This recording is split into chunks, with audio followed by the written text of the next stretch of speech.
In our last lecture, we have introduced the concept of 0 of a nonlinear function. Let us just briefly review what we have done on this topic and then proceed from there. We are considering an equation in one variable f(x) is equal to 0. This function is either a polynomial of this particular form, or it could be a transcendental function, which will be a combination of polynomials, exponential functions, trigonometric functions, logarithmic functions. We are interested in finding the zeros of such a polynomial or a transcendental function that is given to us. We have defined a 0 or a root of a function f(x) as any value x is equal to xi which satisfies the equation automatically, so that f(x) is equal to fy is equal to 0. Now we would like to distinguish between a simple root and a multiple root of a given polynomial or a transcendental function.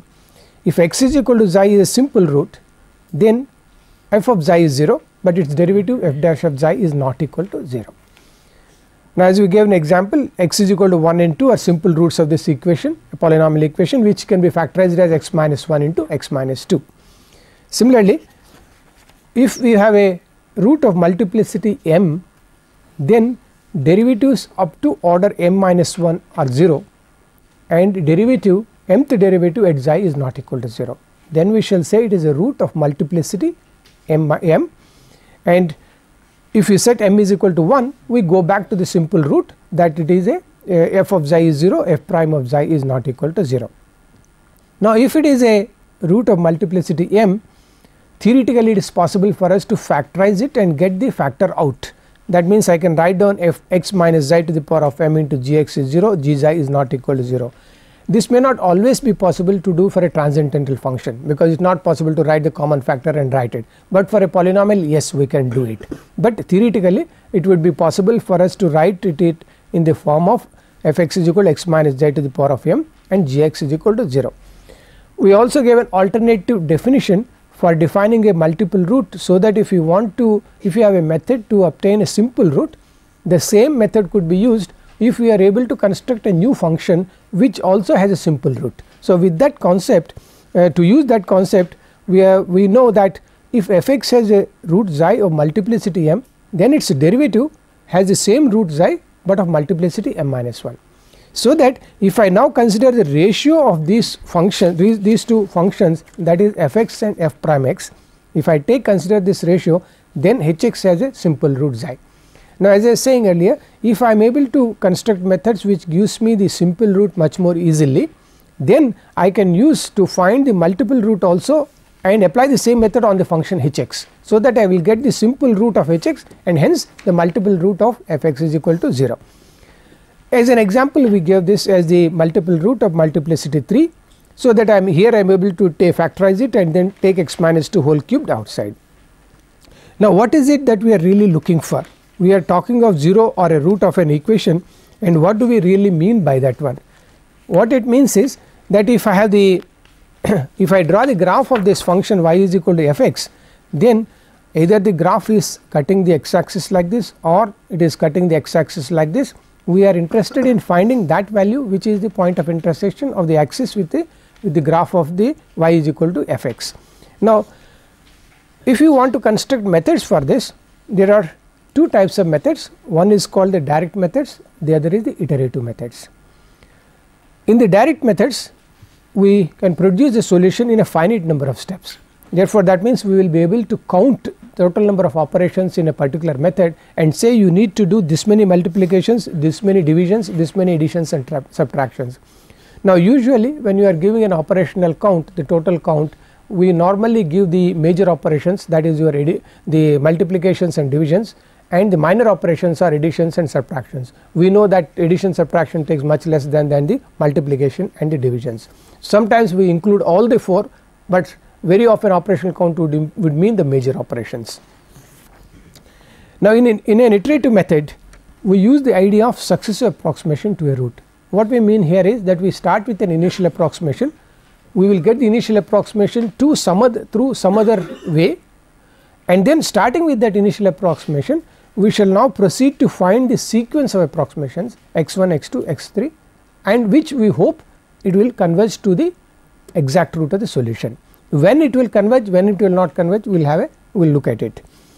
Now in the example that we have just now given, the polynomial a naught x square plus a1 x plus a2 is equal to 0. If I straight away solve this and write it in this particular form, then this will, I shall call this as the direct method. I am able to write down the solution of the problem in just one step. If I want both the roots, 2 steps. Now as I said last time that we will be able to count the total number of multiplications. Here there are number of 3 multiplications, as we have counted here there are 2 for this one. A square can be taken as a1 into a1. So I have got here 3 multiplications, I have a division here and I have got a addition here and an addition here. So there are 2 additions that are coming into picture here and 1 square root. So I am able to give the total operational count for this, so that I will be able to tell what will be the total amount of computed time that a method can take. So I can multiply the, if I given the time factor for multiplication and division, and suitably I can multiply that and then say this is the total amount of computed time that this method will take for this solving this particular problem. Now if I take the example of this a naught x square plus a1 x plus is equal to a2, I can write down a number of iterative methods. Which one of them would converge, we do not know. We have to do the convergence analysis of this and see which one would converge, which one will diverge. For example, as we discussed last time, let us repeat it again. For example, for the simple trivial equation, what I have done here is I have taken these 2 terms a1x plus a2 to the right hand side, then a naught x square is written as a naught x into x. So we have taken a naught x to the right hand side and then we constructed that this will be the new approximation and this will be the old approximations. So I now construct an iterative method of this particular form. Similarly in this case we have kept the middle term on the left hand side, the first and the third terms to the right hand side, and then written an iterative method over here. And in third case we have taken these 2 terms, taken x common out from here, and I have taken this a2 and this quantity to the denominator.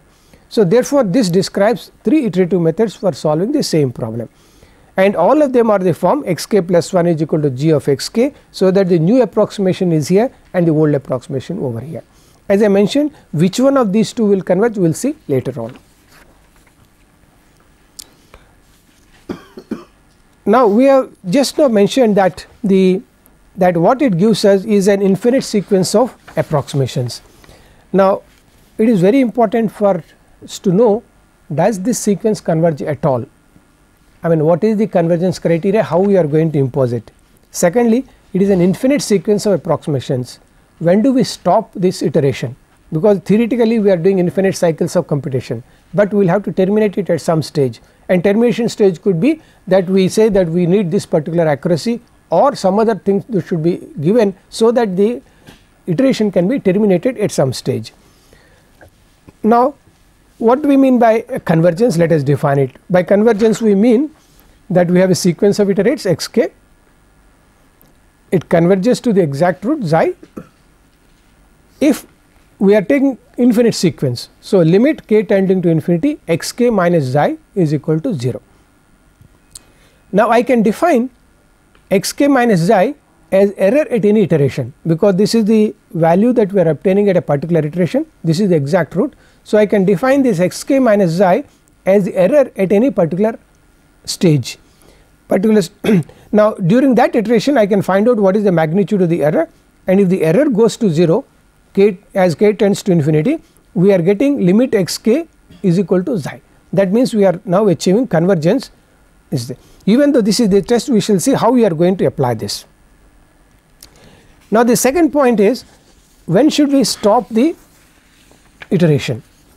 Now the stopping criteria, or the criteria for that we have achieved a particular convergence is, let an accuracy epsilon be prescribed. So we can also use the word tolerance. Then if once you say that I want in a particular problem 5 plus accuracy I need, or 6 plus accuracy of the solution is required, so you have now prescribed the accuracy that you want in a problem. So then we can do any one of these criteria can be used. What we can do is, we can say difference between 2 successive iterates.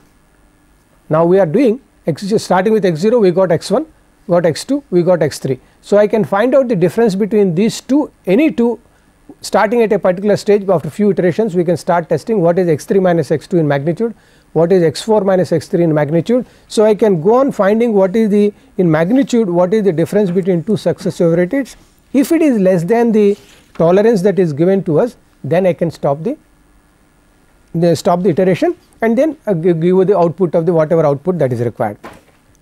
Alternatively, we can also stop the iteration procedure when the equation is satisfied to a certain accuracy. That means our equation is f(x) is equal to 0. So, if at a particular iterate xk plus 1, if I substitute f of xk plus 1, it should be say 10 to the power of 6 accuracy. So, when once accuracy is prescribed, I can look at the equation itself and then see whether the equation has been satisfied correctly or not. Therefore, I can have this particular criteria also. Now, what does really this mean graphically? Let us just have a look at what it really means graphically. Now, I am describing here the first case here. I have taken the x axis and f(x) here. Now, this is the graph of this, xi is the exact root. Now, I have taken xk as a particular approximation. Now, the successive approximations move towards the exact root. So, I have got xk plus 1 as a new approximation, xk plus 1 minus xk I am testing it here. Now, as we proceed to successive iterations, this xk plus 1 would go on moving towards this, and the difference between two successive iterates at any particular stage is going to be less than epsilon. Whereas, in the second case we are finding what is the value of f of xk plus 1.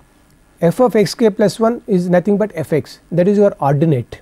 So, if I take a particular approximation xk plus 1, I am testing what is the value of this ordinate.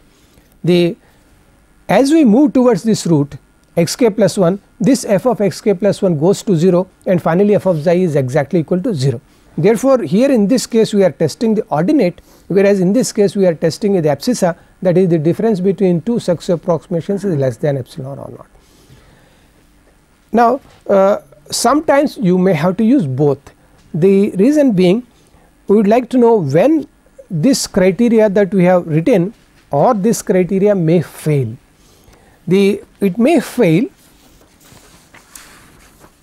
Let us take this graph completely.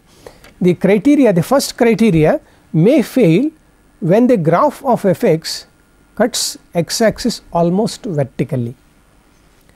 Now, let us see what is going to happen. I have drawn the graph of this. Now, just draw the graph almost vertically to this. Then, if I take any two successive points here, xk on the left, xk plus 1 on the right. So, these two are the points. Now, even though that they are very close to each other, since the graph is almost vertical, this f of xk or f of xk plus 1 will be very large. That means, the equation fx is equal to 0 has not been satisfied correctly, because the graph is almost vertical. In that case, the first condition, that xk plus 1 minus xk in magnitude less than epsilon would fail, and similarly the second criteria would fail if the graph is cutting almost horizontally. So, the graph is falling like this and then cutting the x axis. You could see the reason why it is so. If I take any two successive approximations xk plus 1, when the graph is cutting horizontally,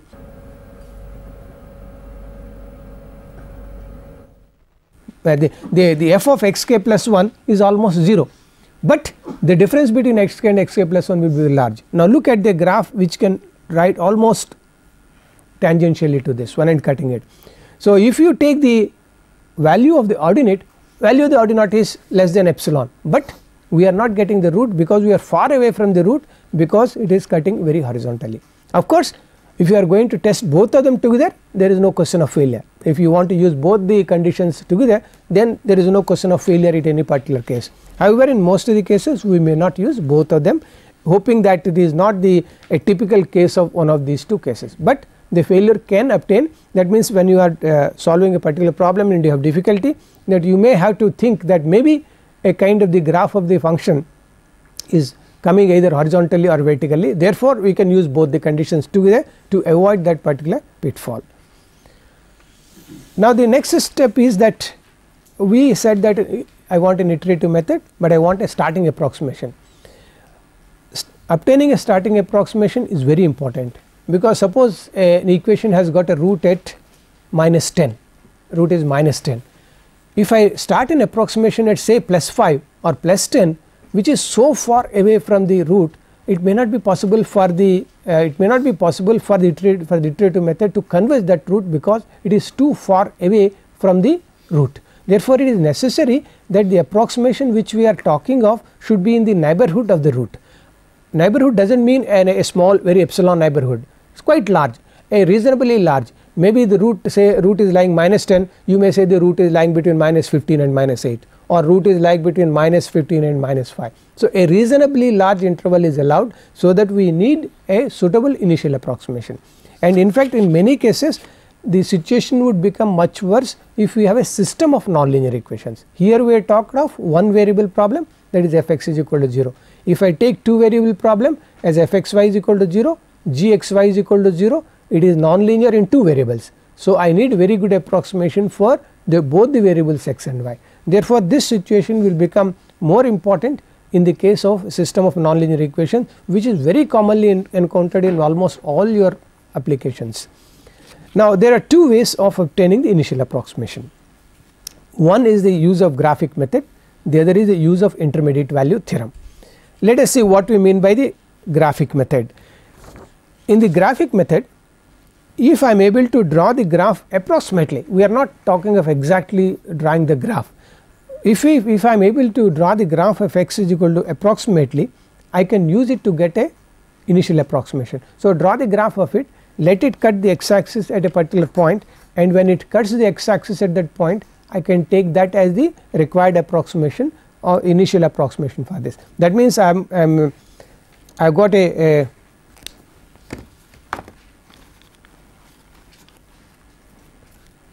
so what we are really saying is that take your axis, take the graph of this, substitute few values of this, because the fx could be a very complicated function. So, substitute few values, get the values, and then just plot rough graph of this, and then wherever it is intersecting that point, take your approximation as your x0. So, we shall take that as the initial approximation for starting the iterative method. Once I have an initial approximation, I do not need anything else, the method itself will give me the successive approximations. Now, this is if we are not able to write or plot the graph of x is equal to 0, we can think of breaking the function fx is equal to 0 into two parts as f1x is equal to f2x. That means I could write it, for example, write fx is equal to 0 in a convenient form as f1x is equal to f2x. For example, if I want this graph, the approximation for x minus sin x is equal to 0, I can write this as x is equal to sin x, take f1x as x, f2x as sin x. So, I know the graph of f1 y is equal to x, I know the graph of y is equal to sin x. Now, wherever it approximately cuts it, I will take the approximation, that as my initial approximation. So, this is the idea behind. If you want to break this write fx is equal to 0 in the form of f1x is equal to f2x, yes, we can break it like that, and then draw the graph of y is equal to f1x, draw the graph of y is equal to f2x. The point of intersection is a root. Any value close to this point is an approximation. So, approximately we are drawing the graph and getting the point of intersection and taking that as my approximation. But of course, it is not a practical method. We really strictly we are not going to use in our applications, because it is very difficult for us to draw the graph of this and try to get the initial approximation. Now, but let us illustrate how we are going to get the initial approximation. I take a simple example of fx is x square plus x minus 1 is 0. So, I want to get the initial approximation for this one. It is a quadratic equation, I know it represents a parabola. I will try to draw the graph of the parabola approximately. So, I can now write this y is equal to fx, then make this as a perfect square x plus half whole square, and then add and subtract 1 by 4. So, I will get minus 1 by 4. So, I take this 5 by 4 to the left hand side. So, y plus 5 by 4 is equal to x plus half whole square. So, from this I can recognize that this is a parabola with the axis opening upwards. So, we can say that this is a parabola, vertex at minus half minus 5 by 4, and opening upwards because of the negative sign. And now I take x axis, y axis, draw the graph of this parabola. I know this is a vertex, and draw approximately, just take 1 or 2 points here and then draw the graph of this, and then I have got the 2 points A and B. Depending on which route is required, the positive route is required, negative route is required, I can take the approximation accordingly. I can take this value as the for the positive route and this value as the negative route. So I can draw the graph of the y is equal to f(x) is equal to 0 in this form, or as I gave an example earlier, you can take the graph of y is equal to f1x and the graph of y is equal to f2x. But now let us discuss the other way of finding the initial approximation, which is the most useful and which one we shall use it often in our analysis, which is called intermediate value theorem. We assume, of course, f(x) is a continuous function in AB, and the f of A, f of B is less than 0. Then f(x) has at least one real root or an odd number of real roots in AB. Now what we are really saying here is,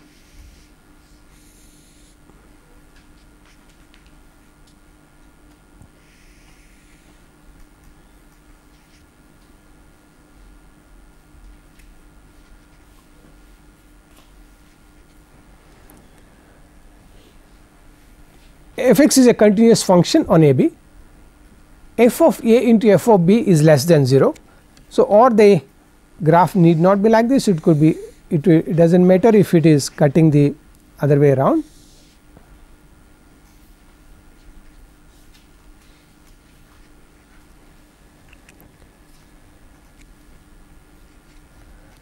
Now you can see that f of A into f of B is negative, that means one of them is negative, other is positive.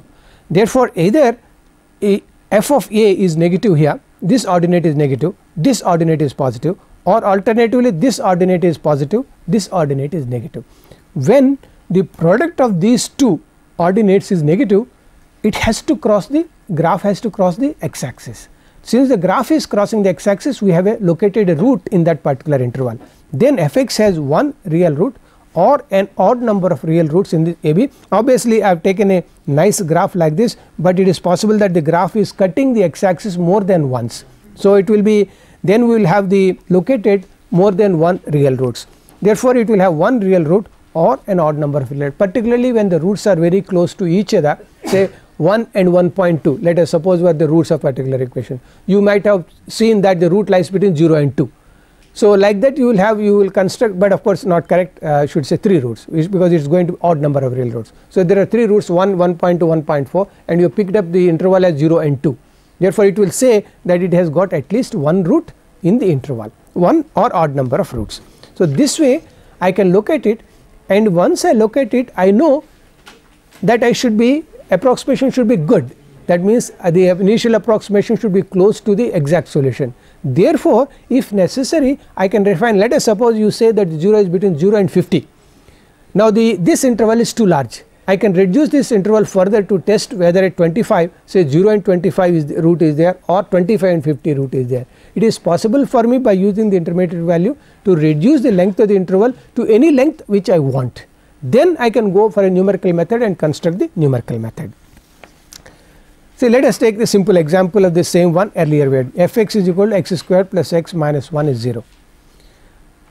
Now I would test few values, f of 0, substitute 0, I get minus 1, substitute f of 1, I get 1, substitute minus 1, I get 1 minus 1, minus 1 is minus 1, f of minus 2, substitute it here, 4 minus 2 minus 1 is 0. Now I can see that f of 0 is negative, f of 1 is positive, f0 into f1 is negative, and again f of minus 2 minus 1, these are negative and positive, therefore its product is negative. Therefore I have located both the roots of this equation, one root lies between minus 2 and minus 1, the other root lies between 0 and 1. So I have now located the two roots where they are lying, and once I have this one, then immediately I can go to any iterative method, I can start the iteration procedure from there. Now therefore usually we can form a table of values to find the interval in which the root lies. Now here we are talking of you need more than one root. So, if you need more than one root, you can form a table of values, and if you say a polynomial of degree 5 is given and you want to find out where the roots are, all the 5 roots, if they are real, where they are existing, that you will be able to find by constructing a table of values. Now, when once we locate it that the root lies in a particular interval a b, now I would go for iterating it further. Now, the f0 into f of minus 2, then also we will get less than 0. So can we say that there are no between 0 f of 0 into f of minus 2, that will also be less than 0? Yes, there is obviously a root, because see this is minus 2 minus 1, there is a root between 0 and 1, right. Now you are now removing this and saying between minus 2 and 0, right. So really it is there, but what is the length of the interval minus 2 to 0? Length is 2, and the length of the interval minus 2 to minus 1 is 1, length is 1. Therefore, this is a refined interval than minus 2 0. You are right, you can also take as the root lying between minus 2 and 0. But now when once I have given this is a smaller interval, length of the interval is 1. Therefore, I have given a refined interval in which the root lies. Yes, if we want to iterate a particular thing, this is okay. Minus 2 to 0 can also be taken and we can proceed on. Except that it may take one more iteration, extra iteration to get to the required accuracy of the problem. Now, the simplest and the trivial method is bisection method. The bisection method is trivial because we apply the intermediate value theorem repeatedly, each time bisecting the interval. I mean that this example we just now he had asked the question, that is what he is saying, that he had asked the question that the root lies between minus 2 and 0. Yes, the root lies between minus 2 and 0, let us bisect it. The root bisection of minus 2 0 is point is minus 1. Now I will test whether the root lies between minus 2 and minus 1 or minus 1 and 0. Now I find that the root lies between minus 2 and minus 1. So given starting with a particular length of the interval, each time I will bisect the length of the interval and then go on repeatedly applying the intermediate value theorem, and that we shall call it as a bisection method. Now what we really mean is the root is lying between a0 and b0. Therefore, the product of these ordinates f of a0 f of b0 is less than 0.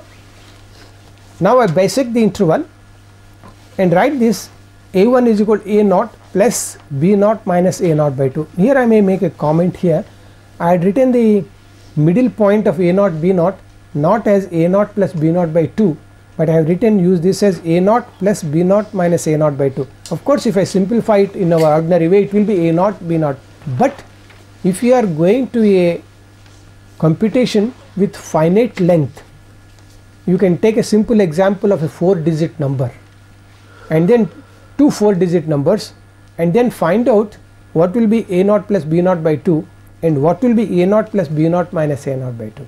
This value is going to be much more accurate than taking a0 plus b0 by 2. So when you are doing finite arithmetic with a length is very small, then a0 plus b0 by 2 is an inferior approximation, inferior value compared to this one. Therefore, I would prefer to use both, since even though mathematically both are equivalent, but for computation purposes I would take the middle point of the interval a0 b0 as this particular formula. Now when once I bisect it, I have now got two intervals a0 and a1 or a1 and b0. If f of a1 is not equal to 0, of course if f of a1 is 0, it is a root. By definition f of a1 is 0, it is a root. So if f of a1 is not 0, I will determine whether the root lies the interval a0 a1, a1 b0. Now that we can test immediately again by the intermediate value theorem. Therefore, what I can do now here is I can test if f a0 f a1 is less than 0. If it is so, then the root lies in this one, otherwise it is other. We do not have to test the other one because there are only two intervals for us. If it root does not lie in one, it lies in the other one. So I will test only the first one. If the root lies here, then the root is in the interval a0 a1, otherwise the root is in the other interval a1 and b0. Now we shall repeat this procedure until the required accuracy is obtained. Now there is something very interesting in this bisection method, and that is we are doing bisection that means the length of the interval is reduced by a factor of 2. So each bisection reduces the length of the interval by a factor of 2.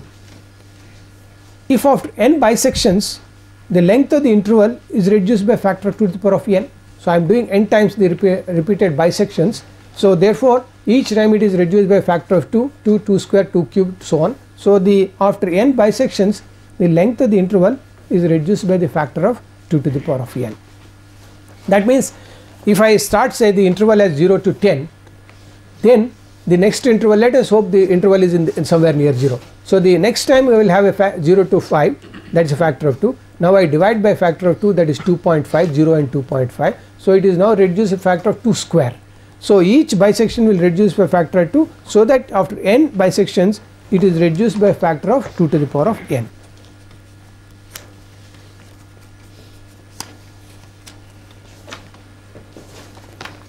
Now let us say that an error tolerance is given. So an accuracy is given to us. I need what we really want to say here is that if I give you prescribe a tolerance of 6 plus accuracy or 8 plus accuracy, can you tell the number of bisections that is required? That means what is the total number of bisections that would be required here? It is possible for us to do that in this case. Let us see this. Now after n bisections, the length of the interval is reduced by a factor of 2 to the power of n. Therefore the length of the interval is b0 minus a0, and this length of the interval b0 minus a0 divided by 2 to the power of n is the current interval. After n bisections, this is the length of this interval after n bisections, and I want this length of the interval less than epsilon. Let us suppose finally I say that the root lies between 0.156 and 0.156525.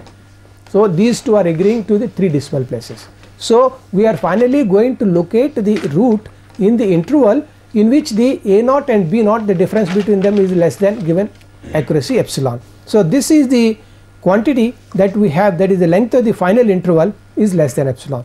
Now when once this is given, I want to, because here b0 is known, a0 is known, epsilon is known, so I can determine n from here. So I will take the logarithm on both sides. This logarithm of b0 minus a0 minus logarithm of 2 to the power of n is less than logarithm of epsilon, and then solve from here for n. I take this, keep it over here, write this as minus n times logarithm of 2 less than log of epsilon. Then I bring log of epsilon to this side, n log 2 to the right side and write down what is the value of n. N is greater than 1 upon logarithm of 2 logarithm of b0 minus a0 minus logarithm of epsilon.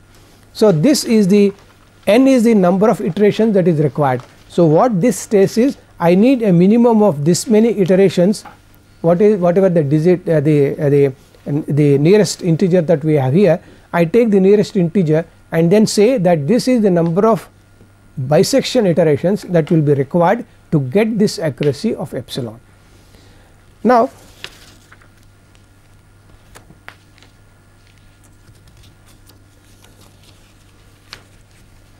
there is something very interesting, and that is the first thing is that the right hand side, okay, I will come back to the slide again. The right hand side gives the minimum number of iterations required, because we are saying n is greater than, this one. So this tells us that this is the minimum number of iterations that is required for this one, but usually that is the exact number of iterations also, because depending on the integer which you are going to round off, the integer, if you round it off to the next integer, then that will be the required one. Now the most important observation that would be here is that in the testing this bisection, we are testing on the sign of f of a0, f of b0. We are not actually using the value. Let us say the value is f is minus 256.4. So we are taking the sign as negative. But if the, let us take another function fx whose value is minus 3, but again we are taking the sign as minus. Therefore whatever we have discussed does not depend on the value of fx. It depends only on the sign, whether the sign is positive or the sign is negative. Therefore all computations use the sign of fx at a point and not its value. Hence this result is true for all fx is 0. As long as fx is negative, the result is same. Therefore it is independent of a given function. Therefore there are two things that happens. One is the result that you have just now noted is true for all fx. This result is not for a single function fx. This result is true for all functions, whatever be the function that we are considering. And secondly, since we are not using the value of the function, we are using only the signs, the method can never fail, because we are always locating the root in an interval a0 b0. Therefore, the method can never fail. Therefore, bisection method, the question of failure does not arise. But if that is so, we do not need any other method, but the method is very slow. In a sense, it is slow. You start with a big interval, say 0 to some 50, and then you finally you may have to do about 50-40 iterations to get the required accuracy of, or maybe more than that, to get an accuracy of 6 decimal places. Therefore, it is for this reason that we need a better numerical method which gives the solution much more faster, but it can never fail. Therefore, initially when you are starting the iteration procedure, one can adopt a bisection method so that we are sure that you are getting an interval in which the root lies. Then we can jump from bisection method to any other method which will converge very fast compared to the bisection method. Now let us look at this again, and then just see for a typical example what will be the number of iterations that will be required. Let us take an example like this. Let us say that the root lies between 0 and 1. I have taken simple because in this case some of the things become 0, easy. a0 b0, let us take 0 to 1. Therefore, n would be greater than, I am just put it here, I am just substituting the, I just want to substitute a0 b0 over here. So, I have got here n greater than 1 upon logarithm of 2 logarithm of 1 minus 0 minus logarithm of epsilon. So that this actually goes off for me. It is easy to look at what is the values here, minus logarithm of epsilon divided by logarithm of 2.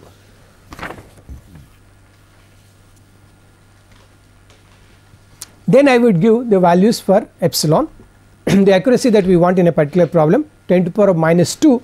When once I put 10 to the power of minus 2, I can take this as minus 2 outside, I can take it as 2 times logarithm of 10 divided by logarithm of 2, and then round off to the next digit, the integer. So, I will have 7 iterations.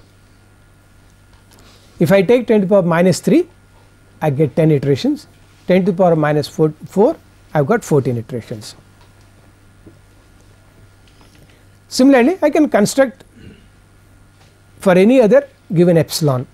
Now, if this interval was not 0 1, if this interval is say 0 to 20 you have taken, or 0 to 15, these number of iterations are going to increase further, because this number is going to be much larger. Because of that reason, even though it does not fail any time, still it is a very slow iterative method. Now, let us just illustrate on a simple example. Find the real root of x cubed minus 5 is 0.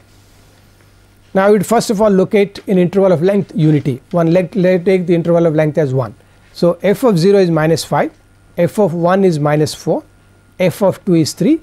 Therefore, I find f1 into f2, they are of opposite signs, therefore it is negative. Therefore, I would say that the root is in the interval 1 2. Now, once I locate this interval that it is lying in 1 and 2, I can go for the bisection and then say what will be the next interval in which the root lies. Now, the midpoint of 1 and 2 we are taking it as 3 by 2, then I will find out the value of f 3 by 2, and the value is 27 by 8 minus 5, therefore it is less than 0. Now, I test whether the root lies between 3 by 2 2, because we have taken the interval as 1 and 2. So, either it should lie between 1 and 3 by 2 or it should lie in 3 by 2 2. Now, I find f 3 by 2 f of 2 negative, therefore root is minus 3 by 2 and 2. Sorry. Now, I take the midpoint of 3 by 2 and 2, I get 7 by 4. Now, again I find evaluate what is f of 7 by 4, f of 7 by 4, this x cubed minus 5, 343 by 64 minus 5 greater than 0. Product f 3 by 2 and f 7 by 4 is less than 0. Therefore, root is in 3 by 2 7 by 4. So, now I can proceed on each time bisecting it and get the interval. The procedure would stop when the difference between these two is less than the given epsilon. Until that time the iteration shall proceed on. The computational cost, because when we are going to discuss the other methods, we would like to discuss the computational cost between different methods and then say which is taking less amount of computer time, so that the maximum that is time that is taken here is in computation of fx, because fx is a complicated function. So the computational cost, major cost is on computation of fx. It is not in a one extra division you are doing or extra addition you are doing. The whole cost will be based on the evaluation of fx. Therefore, we can say the computational cost for bisection is one evaluation of f, because each iteration will requires evaluation of one of the values of the function. So the computational cost for this is one evaluation of a function fx. Yes. So if the number of roots are greater than 1, then suppose 3 or 5 within that interval, so this. Yes. Suppose that there are 3 roots in an interval, say the interval 1 comma 2. Therefore, f of 1 into f of 2 is less than 0. Let us assume that the roots are 1, 1.2 and 1.3. If we bisect the interval 1 comma 2, we get the intervals 1, 1.5 and 1.5 comma 2. We find f of 1 into f of 1.5 is less than 0. Therefore, there is one root or 3 roots in the interval 1 comma 1.5. There is no root in 1.5 comma 2, since f of 1.5 into f of 2 is greater than 0. Now bisect the interval 1 comma 1.5. We get the intervals 1 comma 1.25 and 1.25 comma 1.5. Since f of 1.25 into f of 1.5 is less than 0, there is at least one root in it. The root 1.3 lies in it. But f of 1.25 into f of 1.5 will be greater than 0, since even number of roots cannot be captured by intermediate value theorem. However, if we bisect the interval 1 comma 1.25, then we get the intervals 1 comma 1.125 and 1.125 comma 1.25. Now f of 1 into f of 1.25 is less than 0, hence at least one root lies in it. In the present case, the root 1.1 lies in it. Again, f of 1.125 into f of 1.25 is less than 0. Hence, there is a root in the interval 1.125 comma 1.25. The root 1.2 lies in it. Now now we would like to move on to how to get the method better than the bisection methods. One is the methods based on the first degree equation to solve fx is equal to 0. Now let me see what is the concept behind this one. Now if you draw the graph of, let us just look at the graph of fx. This is a graph of y is equal to fx. This is our root that is required. Now if we know that if you are given any curve and I take any point on the curve, in the neighborhood of this particular point on the curve can always be approximated by straight line. If an infinitesimal segment of curve can be replaced by straight line. But now what I will do is, since I may not be able to get infinitesimal length on the curve, I will take a straight line as an approximation to the curve in the neighborhood of this and then successively make this straight line become a real straight line at the point xi. Therefore, in the neighborhood of an exact root, we approximate the curve by a straight line, and the straight line is of the form fx is equal to a0 x plus a1 is equal to 0. Now once I approximate the curve by a straight line, the root required is the intersection of the curve and the x-axis. Now if I approximate the curve by the straight line, the approximation to the root is the intersection of this line with the x-axis. That means if I just set y is equal to 0 here, I will get an extra approximation for this. Therefore, if I am able to approximate fx by this straight line, then I will have here x is equal to minus a1 upon a0. That means I am just setting y is equal to 0, that is intersection of this line with the x-axis. Therefore, I will simply get x is equal to minus a1 minus a0.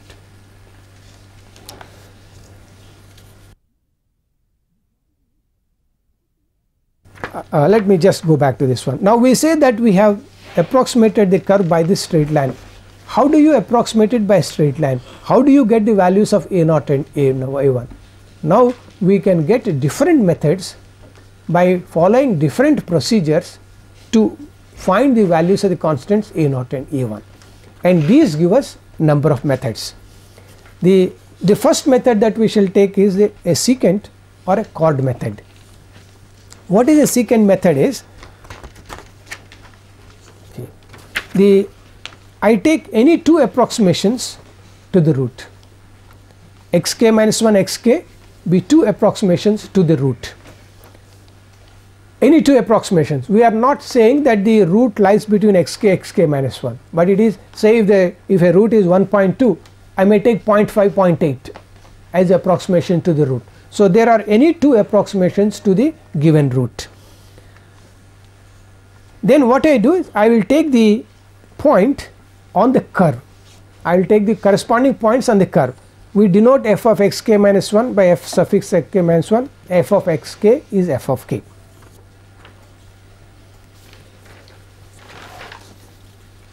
Now if I take this as the approximation, then I know xk minus 1 fk minus 1 is a point on the curve, xk fk is also a point on the curve, but we have just now approximated, just I will take out this slide once more, we approximated fx by this.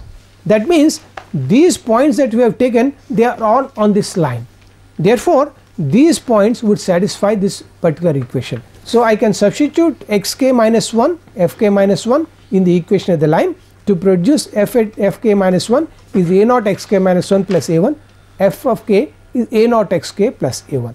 I have got two equations, linear equations for solving a0 and a1. I can just solve, I subtract the two, get a1, and then substitute for a0, I get the value, other value.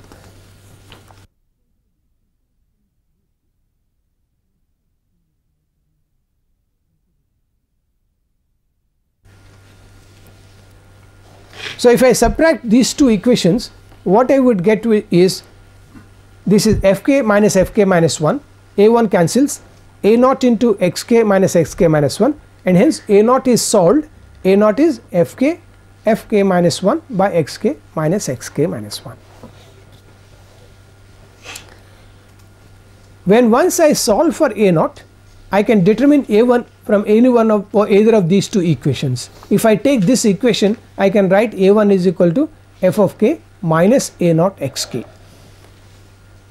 Now I have determined a0 and a1, and the root that we have said is x is equal to minus a1 upon a0 is the required root. So I will substitute the values of a1 a0 in x. Therefore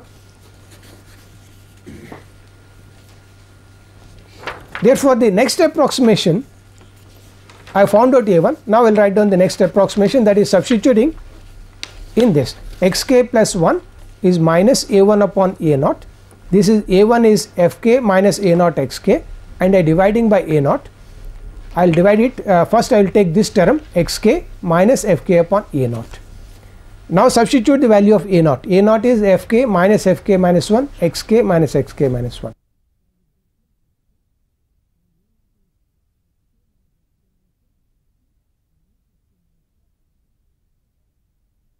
Now this is the required formula, which we shall call as a secant method or the chord method. However, we can also simplify this, that is multiply these two and simplify further and write like this. So I just multiply these two, that is xk fk minus x suffix k fk minus 1 minus multiply these two xk fk xk minus 1 into fk, and therefore this gives us xk plus 1 is, these two cancel off xk fk, and I would get here xk minus 1 fk minus this divide by this. So this is called the secant method, and we can use either of these two forms. I can use the form 2 or form 3 to get the next iteration starting from an initial value x0. As I said, the x0 is obtained either from the intermediate value theorem or through the bisection procedure we obtained, but we can use any one of these two forms. Sometimes this is convenient for error analysis. 2 is 2 is very convenient. We shall see in the next lecture how these two are useful in doing this procedure. Now the very important thing to note here is this. Let me just keep this over here. We made starting we said that xk minus 1 xk are any two approximations to the root. We did not ask or require that the root should lie between xk minus 1. The root need not lie in xk minus 1 xk. The method gives convergence to the root from one side of the root. The convergence for the secant method is always from one side of the root. Even if I start that the root lies, so let us suppose the root was 1.5 and we have taken the root lies between 0 and 3. The root lies between this. This iteration will take 1 or 2 iterations to jump to one side of the root. So it will go either to 1.5 to 3 or it will go from 0 to 1.5 side and then start converging from one side only. That means if you are using secant method and if you start with a root lying in an interval, you would lose 1 or 2 iterations so that the convergence will come from only one side. The convergence is always from one side for the secant method. Now the cost of the computation will be at each iteration we need one function evaluation fx plus 1, which is the major cost in applying this method. Again, it is the cost is the same as bisection. Here also we are having only one function evaluation, there also we have one function evaluation. Therefore the cost is the same but the procedure is different. But here of course we can count for each iteration. There are 2 multiplications here and there are 2 subtractions here and 1 division here. So you have got the other operations also for each iteration, will be able to tell over here. Okay, I think we would stop for this today.